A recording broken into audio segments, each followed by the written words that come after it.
What's going on, everybody? It's your buddy, it's your pal Spaz Phoenix, the YWC Reality Check. Flying solo today because life's kicking Jake in the teeth once again. So first and foremost, go over to Jake Countdown Ended DeMarco or Countdown Ended on X and show him that we love him, and you'll realize very quickly why I need a co-host. But this is your Maple Leaf Pro Resurrection 2025 preview. And it's just me. And I only know about half the people on the card, so this is going to be a super short pod, isn't it? Now, you guys know I was at the last pay-per-view that they did called Northern Rising. It was in Toronto. It was a really fun show with a lot of really sort of cameo-esque appearances. Rhino, Billy Gunn are the first two that come to mind because, sure, why not? People are sort of coming and going. There's loose associations with a lot of people that used to find their way with TNA, with Scott D'Amore being the one at the head of MLP, or this resurgence of MLP. But yeah, it's coming up this Saturday. I don't know whether I'm going to be doing a review of it because I don't know what my weekend looks like yet. I don't know whether Jake and I are going to end up talking about it at some other time, because coming up this weekend, it is now the yearly tradition. Stay tuned this weekend. It's coming around for, I think, the third time now. AEW All In. What the fuck is this show? 2025 will be hitting your subscriptions feeds at the very latest Sunday night, probably Sunday night, and then leading into all the stuff that All In is trying to counter-program against with the Great American Bash, with Saturday night's main event, and with WWE's exclusive all-ladies show Evolution, which is coming up with all kinds of rumors and all kinds of controversies as well, because that's what people do on the internet. So let's jump into this card. I'm just pulling it from Wikipedia, so if you're listening to me, you want to follow along on Wikipedia. For some reason, there's a kickoff show. It's trios match, or a six-man tag, or whatever you want to call it. Frankie the Mobster, Marco Estrada, and Zach Patterson taking on El Reverso, Mathis Meyer, and Mo Jabari. Not gonna lie, I only know one name in that entire list of people, and it's El Reverso. El Reverso's a lot of fun. A lot of this is going to lean heavily on my bias coming from being a Destiny fan. Destiny Heatwave is also coming up soon, so if you're in the GTA, grab yourself a ticket for that. I'm going with El Reverso because he's the only guy I'm familiar with, and I'm sure it's going to be a very fun six-person exhibition to get everybody going on the night. By the way, this is taking place in Montreal, so a lot of the advertising obviously is based around PCO. PCO, pretty much persona non grata from TNA, and I don't think he'll ever show up in WWE. And if he shows up in AEW, that's going to be really funny because a lot of people are going to be dancing in a lot of circles, tap dancing real fast. Anyways, looking at the main card, Stu Grayson versus Sheldon Jean in a regular straight-up singles match, no titles, no nothing.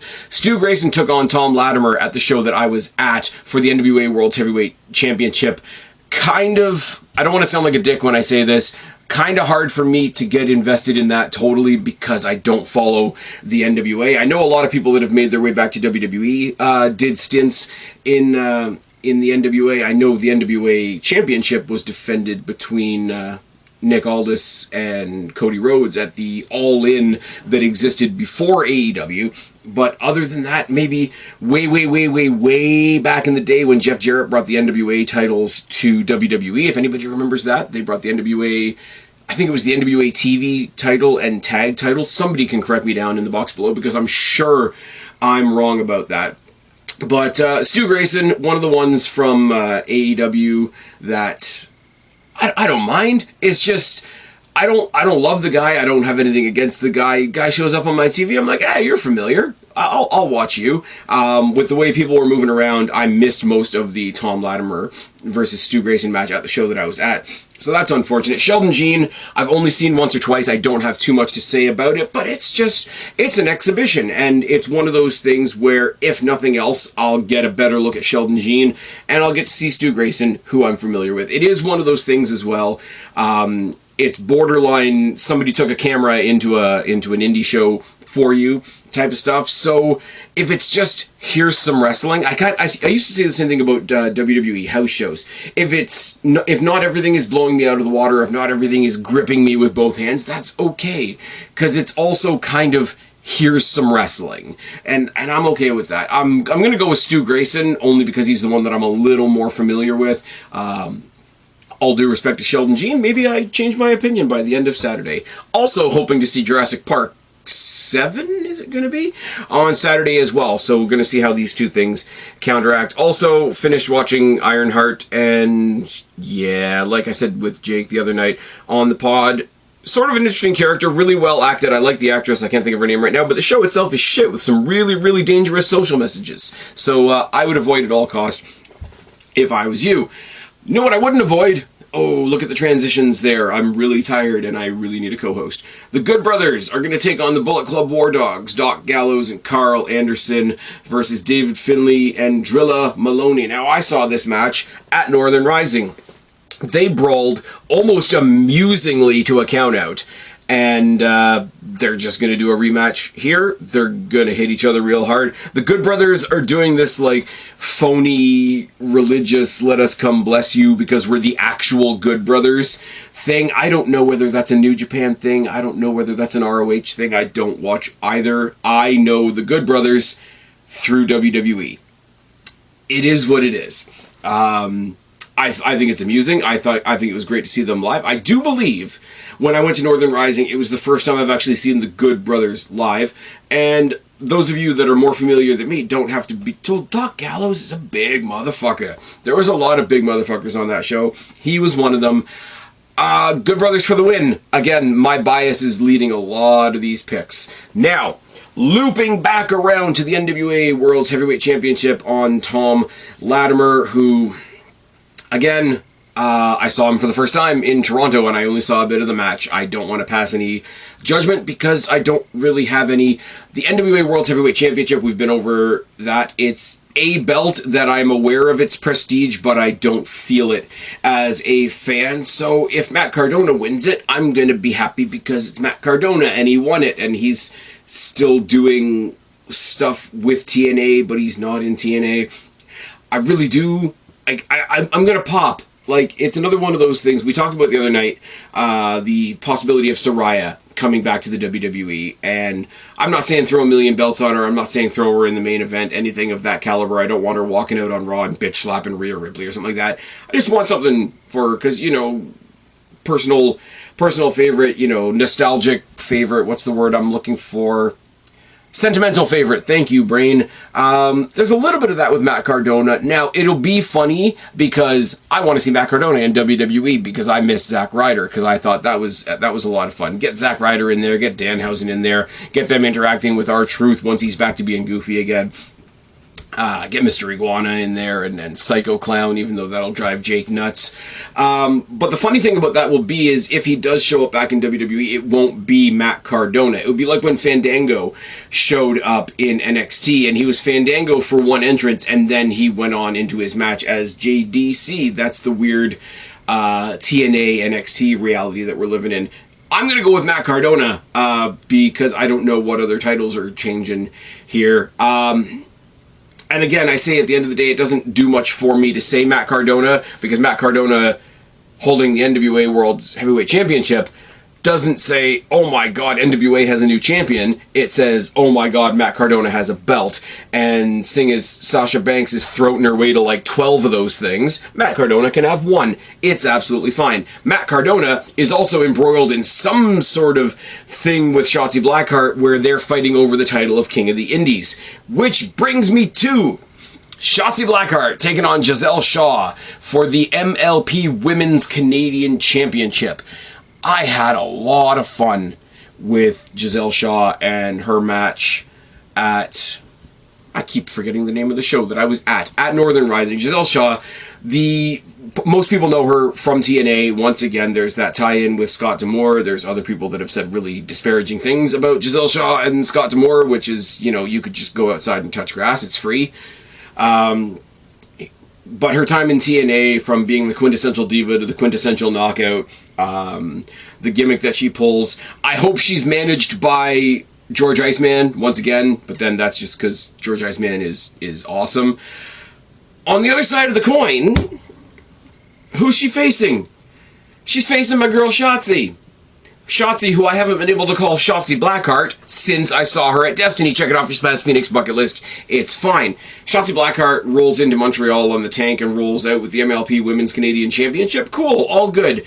Yes, it's a Canadian Championship, but the person that holds it right now isn't Canadian, so it's fine. I want to see Shotzi Blackheart do some bonkers shit. Those of you that have heard me talk about Shotzi Blackheart for a long time know when I used to listen to the Lillian Garcia podcast, there's a really in-depth interview that Lillian Garcia did with Shotzi Blackheart, and the one thing, when she asked her, like, what's the one thing you want to do in WWE other than picking up a championship, she said, I want to bring hardcore wrestling to the women's division. She didn't get a chance to really do that, because what did they do with her on the main? She was pretty awesome in NXT. She was pretty awesome in the tag team with Ember Moon before Ember Moon went over to AEW, never to be seen again, other than to be buried by Sasha Banks. I'm not bitter, I swear. But I'm a WWE guy, but I can say they never used Shotzi Blackheart properly on the main roster. They brought her back down to NXT to hang out with Tatum Paxley and Gigi Dolan, and 2/3 of them are gone now. I really hope Gigi Dolan goes over to join her real-life partner Zachary Wentz in TNA. I think she could be the third Rascal. I think there's a lot of fun to be drilled from that. Shotzi Blackheart needs to come out here and do some bonkers shit, have it go to a no contest, have it restarted with no rules, let Shotzi Blackheart do a hardcore match with Giselle Shaw for our Canadian Women's Championship. I don't think it's going to happen because life's just not that nice to me, but Shotzi Blackheart walking away with the MLP Canadian Women's Championship would be pretty cool.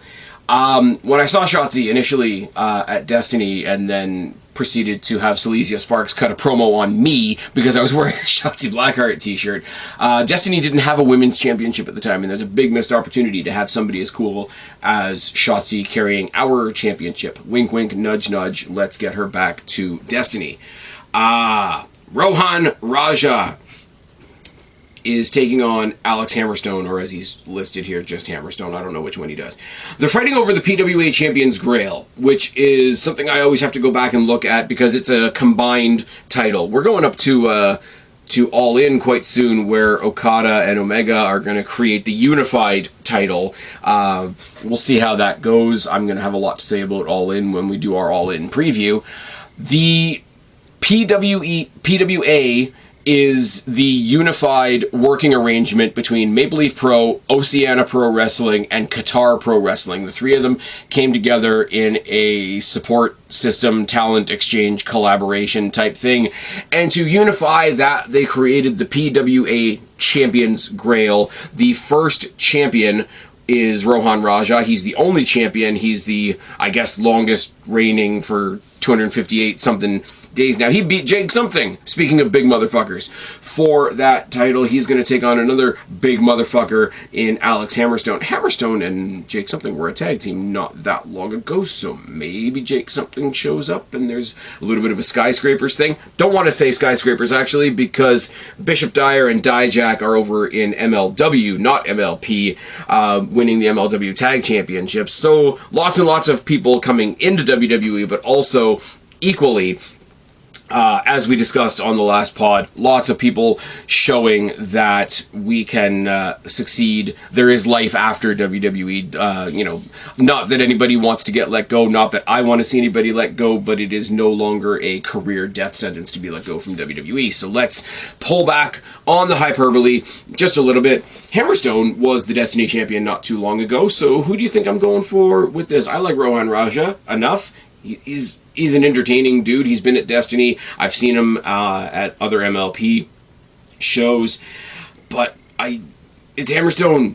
It's like if Big E comes back to WWE, and I know that's sacred ground to tread on, but you want to just see him throw somebody around. I want to see Alex Hammerstone throw somebody around. I got to see him throw people around real up close and personal, because the Don Koloff Arena is not that big a place. Going with Hammerstone on this one.